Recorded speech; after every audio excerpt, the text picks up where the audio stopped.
വീട്ടിൽ വന്നു കഴിയുമ്പോൾ കുഞ്ഞുങ്ങൾക്ക് ചെറിയ ചെറിയ അസുഖങ്ങൾ വരും. വയറുവേദനയും പല്ലുവേദനയൊക്കെ വരുമ്പോൾ അവൾ പറയും, ഞാൻ ഇച്ചിരി തൈലം തൂത്ത് പ്രാർത്ഥിച്ചോട്ടെ, ഞാൻ ഇച്ചിരി ഉപ്പ് ഭക്ഷണത്തിൽ ഇച്ചിരി ഉപ്പ് കൊടുത്ത് ഞാൻ അവന് വേണ്ടി പ്രാർത്ഥിച്ചോട്ടെ എന്ന് ചോദിക്കും. ഞാൻ പറയും, ഇവളിങ്ങനെ എന്നോട് ചോദിക്കാൻ തുടങ്ങി കഴിഞ്ഞപ്പോൾ എനിക്ക് വീണ്ടും ദേഷ്യമായി. ഞാൻ പറഞ്ഞു, നീ എന്ത് വേണമെങ്കിലും ചെയ്തോ, പക്ഷേ നീ എൻ്റെ അടുത്ത് ഇങ്ങനെ ചോദിക്കാൻ വേണ്ട, എൻ്റെ മുമ്പിൽ നിന്ന് ചെയ്യുകയും ചെയ്യരുത്, എനിക്ക് ഭയങ്കര ദേഷ്യം വരുമെന്ന് പറഞ്ഞു.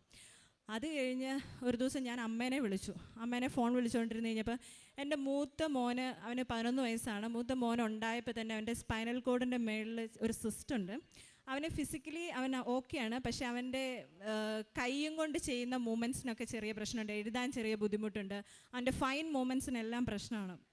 അപ്പോൾ ഞാൻ പറഞ്ഞു, അവനിങ്ങനെ കൈ വല്ലാണ്ട് സ്ട്രെച്ച് ചെയ്യുന്നത് കാണുമ്പോൾ, കൈയുടെ അസ്വസ്ഥത കാണുമ്പോൾ എനിക്ക് വല്ലാത്ത വിഷമമായിരുന്നു. അപ്പോൾ ഞാൻ അമ്മയുടെ അടുത്ത് പറഞ്ഞു, അമ്മ അവന് വേണ്ടി പ്രാർത്ഥിക്കണം,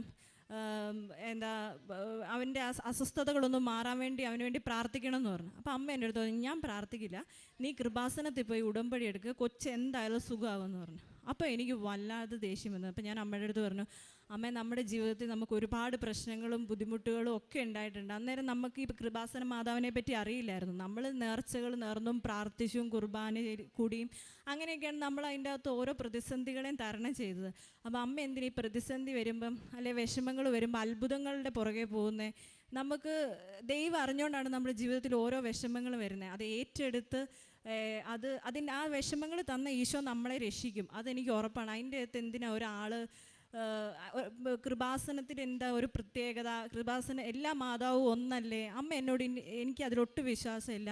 എന്നിട്ട് ഞാനൊരു കാര്യം കൂടെ പറഞ്ഞു, അമ്മേ, എനിക്ക് 2 കുഞ്ഞുങ്ങളാണുള്ളത്. എൻ്റെ ജീവിതത്തിലെ എല്ലാം അവരാണ്. എൻ്റെ ജീവിതത്തിലെ എല്ലാ ത്യാഗങ്ങളും ഞാൻ അവർക്ക് വേണ്ടിയാണ് ചെയ്തേക്കുന്നത്. പക്ഷെ അവരിൽ ഒരാളെ ദൈവം കൊണ്ടുപോകുമെന്ന് പറഞ്ഞാൽ പോലും അത് ദൈവത്തിൻ്റെ പദ്ധതിയാണെന്ന് ഞാൻ വിശ്വസിക്കുകയുള്ളൂ. പക്ഷേ ഞാൻ കൃപാസനത്തിൽ പോയില്ല എന്ന് പറഞ്ഞു.